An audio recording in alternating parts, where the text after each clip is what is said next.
Hello heathens, and welcome to my channel. I am Beauty Heathen, and my channel is dedicated to the exploration of paganism through the medium of cosmetics. If you enjoy this subject matter or find my content of interest, please don't forget to like, subscribe, and set the bell to all to be notified of when I upload new videos. Now, for those who are returning to my channel, you probably noticed a slight name change. Before I get into the content of this video, I wanted to address that real quick.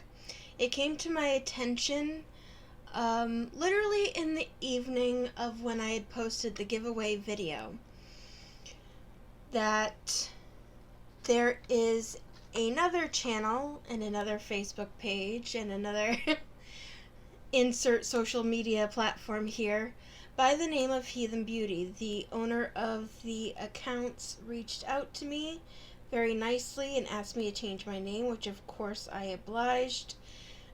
Especially, excuse me, it's a little dry in here. Especially because she had created her platforms before I had created mine by about a month. So, and it's weird, no matter how hard you try and how much you try to look to see if there are other people with the same name or other pages or platforms with the same name, sometimes, no matter how hard you look, they just do not come up. So if you are checking out this video after the giveaway video, please check out the note below the giveaway video. Because my name is now changed, my social media platform names have also changed. Everything is now Beauty Heathen. From Twitter, Instagram, Facebook. They're all the same. They all have the same @, so it's all @Beauty Heathen. And this platform is now Beauty Heathen as well. So now with that said, in today's episode, I'm returning to the regularly scheduled programming that I have been working on recording now for a couple weeks. Technical difficulties have not been my friend. Or I should say maybe they have been my friend, but in my mindset they're not. In the very first content episode, not my intro episode, but the one after that, I went over a basic premise of how paganism and religion evolved over time. But with all things, each section of that summary has its own set of information that is fundamental in understanding how belief systems evolved into what they are today. So with all of that said, on to animism. Before I get right into things, the primary cosmetics I'm using today are, again, same foundation as always, LA Girl Pro Coverage HD Foundation. I will be delving into the Dose of Colors Baked Browns palette. Let's see, what else do I have here? And I will also be going into, of course, the ColourPop X's and O's, and forgive me if I bump the microphone and you have a weird sound on the other end of that. And I think, yep, I'll probably be going into the Violet Voss Essentials Pro Series, which I got through BoxyCharm. I got this one and the Baked Browns one from BoxyCharm. So with all of that said, here we go. Animism, as far as we presently know, first began around 100,000 BC. Before that, any spirituality or development of religion was mainly in the form of superstitions or developing beliefs. There was no real true set of belief systems. Everything before that was superstition. To give you some perspective, 100,000 BC was during the Middle Paleolithic era of the Stone Age. It is believed that animism is the belief that all things have life and that unseen spiritual forces have the capability to positively or negatively impact life, and it was born from ancient civilizations in Africa. As previously discussed, anthropologically speaking and scientifically and evolutionarily speaking, all human race was born in Africa. And over evolution and time and migration, you had the development of races, individualized countries and cultures, and evolution of religion and spiritual practices. In ancient animism, people believed that all things were influenced by spirits. If the ocean ebbed and flowed, it was spirits or gods who made it so. If the wind blew, again, spirits or gods. And the same is true if people became sick. And so forth. During this period, we would see ancient humans attempting to summon or call upon the spiritual strength of other beings. An example of this would include some Paleolithic era people may have used rock paintings of animals to call upon the aspects or strength of those animals.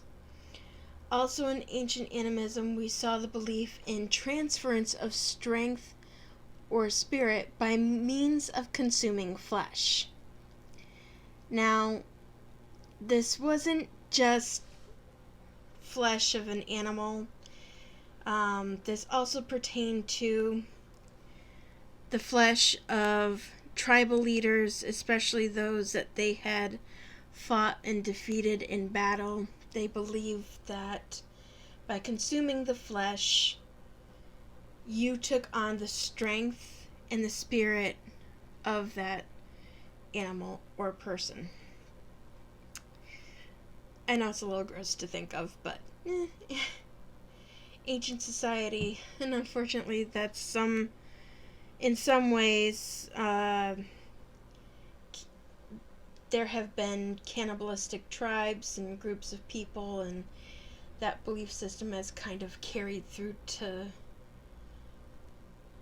those societies, although I'm not sure if they have survived until today.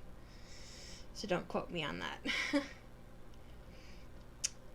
Let me see.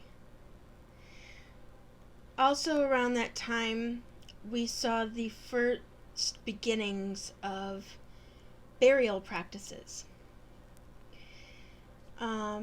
People would bury the dead within their tribal community in the belief that doing so, you preserve the spirit when it went to the next world. And burials would often include burying a person's prized tools or weapons with them. As time progressed, some actually, even as time went by and the flesh disintegrated, some tribes would even unearth and then rebury a person's bones, seemingly in an attempt to further preserve the remains of the person who passed. Because obviously, with, not to try to be too gross, but when you put something rotting with something that hasn't started rotting yet, it causes the other thing to disintegrate faster. One aspect of the ancient humans from this time period that I found absolutely incredible is that they made their own paints with which to paint their own faces or depict creatures or aspects of their daily life in cave drawings and other prehistoric art. When you look at it, today everyone draws inspiration from other people who did it before us. Let's be honest here. But you have to wonder, how did our earliest Neanderthal and Homo sapien ancestors become inspired to create art? It kind of makes you think. It's rather fascinating when you think of it. Paints of this period were rudimentary, obviously, and generally created from things like ash from fire or ochre. Animal fat was used to dilute things and make them more liquid. They would crush up shells, plants, anything they could get their hands on to create different pigments. Although they didn't have the vast array of pigments that we have today, they did have quite a number of them, and obviously with time and evolution, migration, and all of these things, that only got more advanced. Through this time period and onto the lower Paleolithic era, these skills evolved, and we saw the progression of rudimentary stone sculpting, especially to create iconography of early fertility goddess, which we kind of liken to Venus, progress. You would see more stone sculpting. It was really interesting how the human mind evolved and art became a big part of our early ancestors' lives. Through the passage of time and migration of the Homo sapiens and Neanderthals, it has been found that the two groups of early humans came to coincide and even became interspersed with one another. If you've ever taken an ancestry or genetic DNA test, some will even list what percentage of Neanderthal DNA, genetic material or DNA, you may carry with you even to this day. Unfortunately, around 40,000 BC, our Neanderthal ancestors went extinct. During that time period, we also see the first split of animism occur, primarily due to migration and the early beginnings of regional culture. Evidence shows that there were 4 types of animism, or 4 groups of humans present around that time period, around 40,000 BC. You had European animism, San animism, New Guinean animism, and lastly, Aboriginal Dreamtime. Each of these forms of animism continue to exist in modern-day society in one form or another. So when you think about it, it's kind of mind-blowing that something our earliest ancestors created all that time period ago exists even today in one way or another. I'm sorry, I'm a bit of a nerd when it comes to that stuff, so I find it extremely interesting and fascinating to see that aspects of our human heritage have survived this long. And not only survived, but in many ways thrived. It is often mistaken in modern day society that people who are white are infringing upon or adopting beliefs and practices that are not their own. I know this is a very, very touchy subject, and I am fully prepared to get the hate comments in the comments below, but I ask you to please listen to what I'm about to say before you decide to come bash me, okay? I'm sorry that thought process, I'm not talking about cultural appropriation here. The thought process that whites do not have tribal ancestry is absolutely wrong. All people throughout time have held animistic and shamanistic practices and tribalism and carried those belief systems. In fact, it should be acknowledged that many, not all, don't get it twisted, I'm not saying all, I call out cultural appropriation where I see it, thank you very much, but many are likely truly just attempting to simply reclaim their ancient beliefs and practices. Because one thing that many people do not understand is the tribalism and our tribal ancestry would exist today if not for the fact that the Christian church, through its conversions, through its going through cultures and stripping away cultures and appropriating and twisting things to fit their narrative, if not for that, we would have retained it. So in many ways, our pagan and tribal ancestries were taken from us because of greed, because of wanting power, because of wanting land or resources. These things were stolen from us.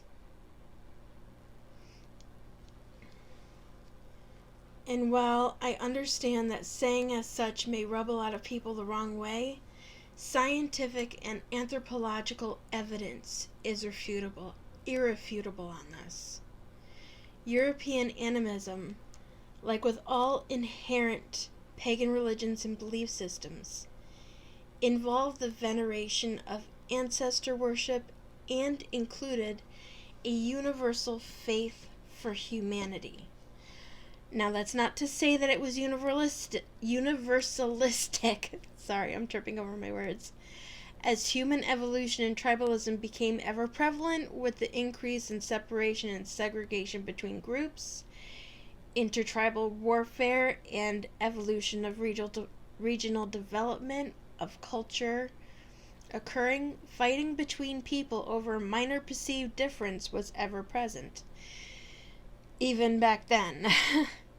It seems that although our early ancestors acknowledged we are all part of the same cosmic web, that didn't stop them from seeking to kill one another, be it for difference, land, or resources. I guess that what they say is true, that those who do not study history are doomed to repeat it. After all, it is something we see more and more in modern day society, unfortunately, even recently with things going on in the Middle East. Yeah.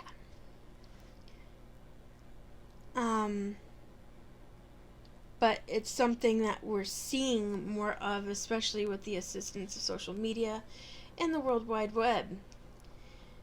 The human race, sadly, seems incapable of live and let live. It's really sad, to be honest, because we have so much more in common than we want to acknowledge. So when we see one group of people or one person with somebody who perceives the world a little bit differently than we do, and I hate this aspect of human nature, the humans tend to want to seek to destroy that which they don't understand or don't agree with. And it's horrible and it's horrifying. I'm sorry, it really is. We would do so much better as a society if we got to listen to one another and hear one another and take the time to get to know one another and see how our cultures and our beliefs and practices and traditions even can be so much more similar than they are different. And that more often than not, the tiny perceived differences that we have are minute in comparison. And in fact, the evidence that the Neanderthal our Neanderthal ancestors tended to be far more communal and empathetic with one another than our Homo sapien ancestors, who we largely have descended from, although they did interconnect and reproduce together.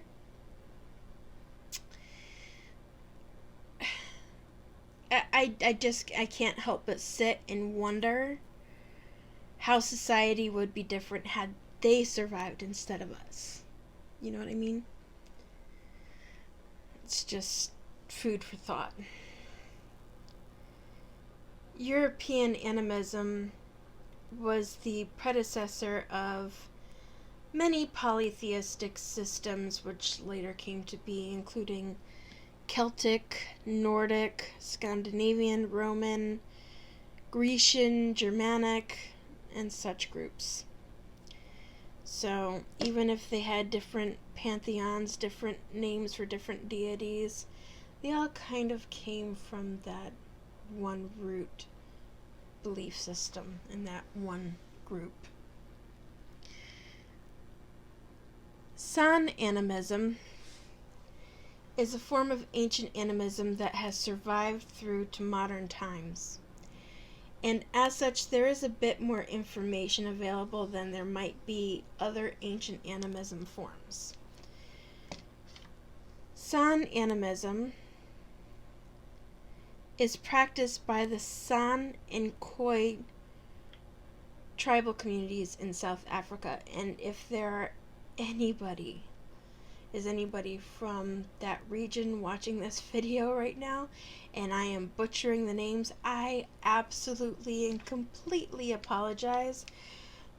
There was no real way, area where I could see how to properly pronounce these things. So please note that any butchering of names, pronunciations, and all of that kind of stuff, it is absolutely not intentional. It's just I'm doing my best to do this properly. So anyway, the San and Khoi tribal communities each practice their own form of click consonant-based languages. The Khoi are pastoralists, which means sheep herders, and the San tend to be the foragers. Today, their populations are around 40,000 San and 50,000 Khoi. The Khoi and San tend to live in familial groups, not exceeding 50 people, and they migrate seasonally. They have one set of deities, and forgive me again if I butcher this, named the Ixam, I-X-A-M, as in Mary, not N as in Nicholas, who prays to the sun and the moon. The Ixam is comprised of Kagan, who is a mantis hero type figure who's also a shapeshifter. There's his wife Koti, and together they adopted Porcupine as their daughter. Then there is Kagara and Haunu, who are brothers-in-law who fought with lightning, which would cause massive storms in the east. And lastly, there is Su, I believe, X-U, which is known as the Bushman creator. The San rely upon a shaman to communicate with the spirit world and lead them through trances and conduct their annual tradition of the Great Dance. This community also depicts their world in pictographs or rock art, from wars to creatures and even some aspects of their trancing rituals. The San and Khoi's perspective on death is when someone dies, Kagan consumes the body and spirit, and the spirits of the dead keep trying to resume their regular lives by possession. As such, the spirits of the dead are considered a danger to the living. They're considered evil.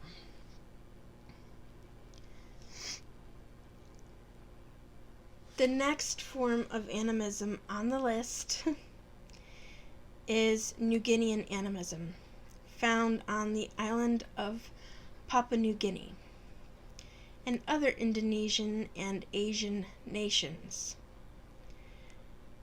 Unlike many Christian communities,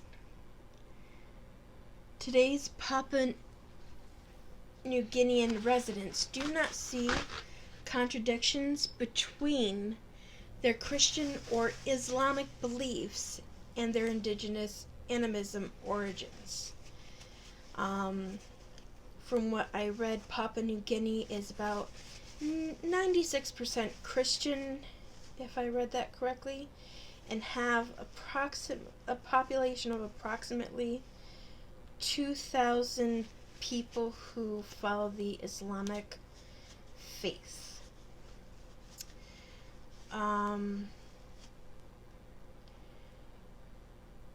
Ancient totemism and animistic beliefs incorporate a belief in a group of evil spirits known as the Masalai.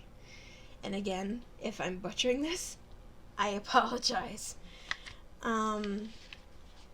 These spirits are often considered responsible for the events of misfortune that happen to their society, such as accidents and incidents of death. Now, an absolutely fascinating aspect of the Papua New Guinean history that I had recalled before and wasn't sure if I had remembered it was them or another group, but I did remember it correctly, was that on Papua New Guinea's island, they actually had a third species of ancient humans on that island. So they didn't just have Homo erectus, they didn't just have Homo sapiens. They had a third group, which, if I recall correctly, before this term was deemed offensive, I believe scientists used to call them pygmies, but now they refer to them as Hobbits, because this tribe of people were only about 3 to 4 feet tall. And this community of people went extinct around 12,000 BC. The earliest signs of this community that scientists have found date back as far as 700,000 BCE. So this is a tribal community that was around a very, very long time through human history. And there isn't a whole lot known about this community of people. Scientific communities are still trying to work out their genetics, work out their culture, and everything of that nature, because there just isn't much known about them.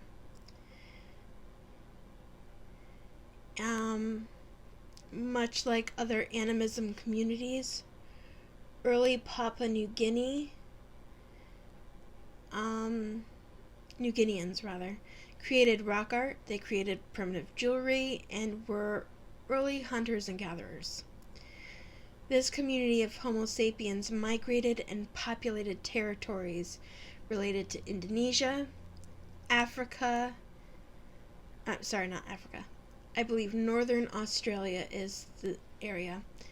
China, Vietnam, Sumatra, and such. So this group of people is primarily responsible for populating the Asian countries, by and large.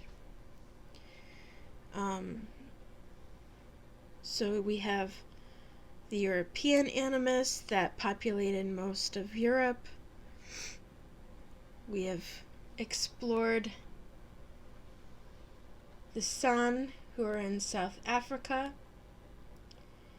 And now we have had the New Guineans, who populated a lot of the Indonesian and Asian territories.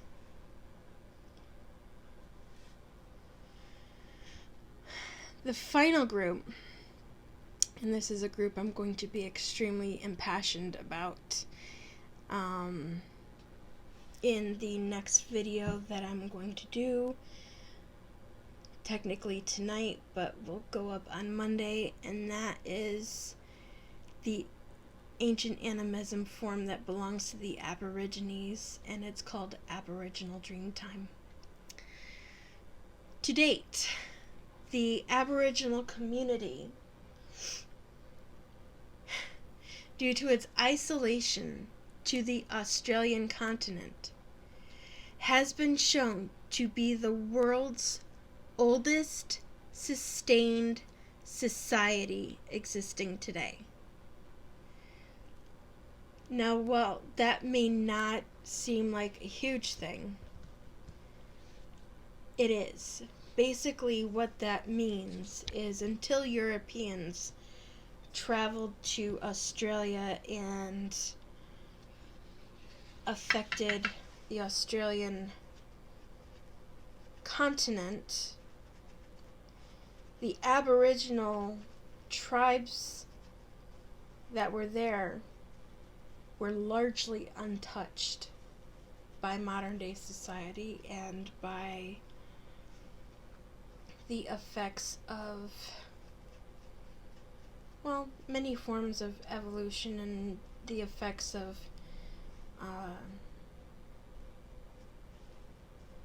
inter-reproduction between people and such. So their culture, their community, their way of life has survived intact the longest, without changing, without shifting, without having outside forces alter it or affect them or change their way of perceiving the world.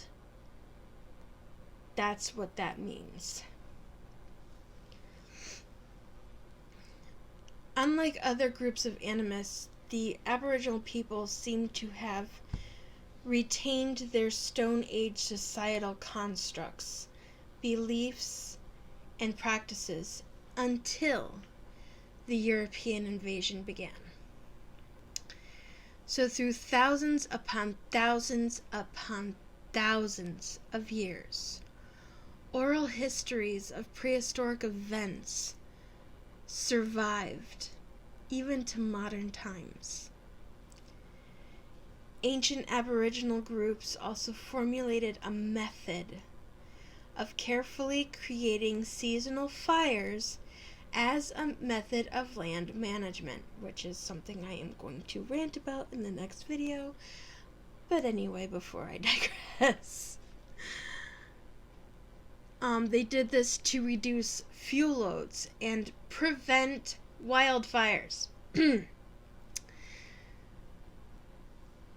They have had an enormously complex culture involving song and dance and the trade of resources and tools and so on.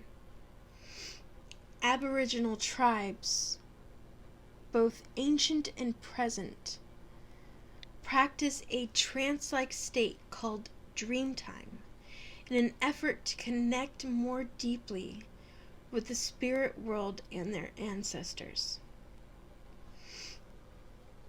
Even more so, Aboriginal political and religious power within these tribes rested with community elders rather than hereditary chiefs. So these elders, rather than being born into that position, were appointed.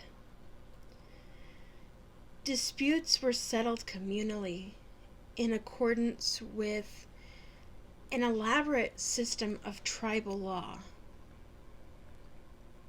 I have no idea if this is coming off or not. A little bit.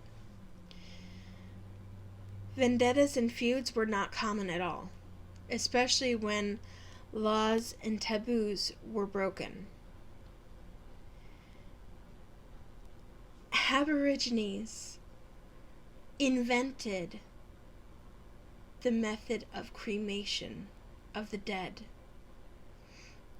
They practiced cremation 25,000 years ago, and possibly before anywhere else on Earth. And early artwork has been dated back to at least 20,000 years ago. Little interest was shown by white settlers in the bulk of Aboriginal people. And so little is known of their cultures and languages. And sadly, diseases decimated some indigenous populations just prior to the period where most Aboriginal Australians came into direct contact with Europeans. And what it is and always will be a very upsetting thing for me and anyone who cares about Indigenous people.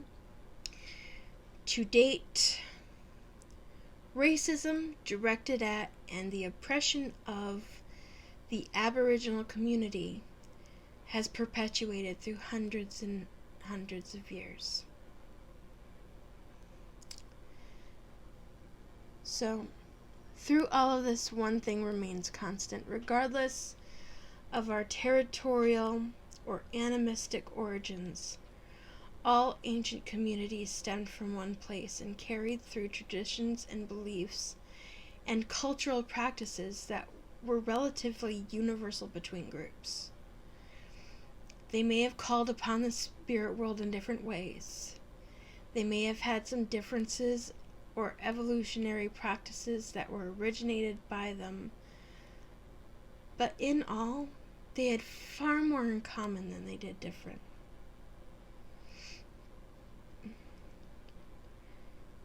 And thus concludes this video on animism, and ironically, this re-recording is now about 20 minutes shorter than my original one. So, that is a good thing for you guys. This is the tribal look I did for today. I'm sorry the red coloration didn't come out as well as I'd hoped. But as we all know, I have been struggling getting the pigment off a brush and onto these heads. I am, if you have been following me on Twitter, I am working on a solution for that. I am working on developing my own products that are more paint-like, so that when I apply pigment to these heads, it will actually transfer better onto the head. I have to be careful of products because these cosmetic practice heads, they do stain, and it can make it difficult when it comes to using them over time, because the last thing I want to do is be wasteful and have to purchase a lot of these practice heads just so I avoid staining a lot of them with time. But anyway, I hope you enjoyed this video. As always, if you have any questions or if you want additional information on anything, please feel free to comment below.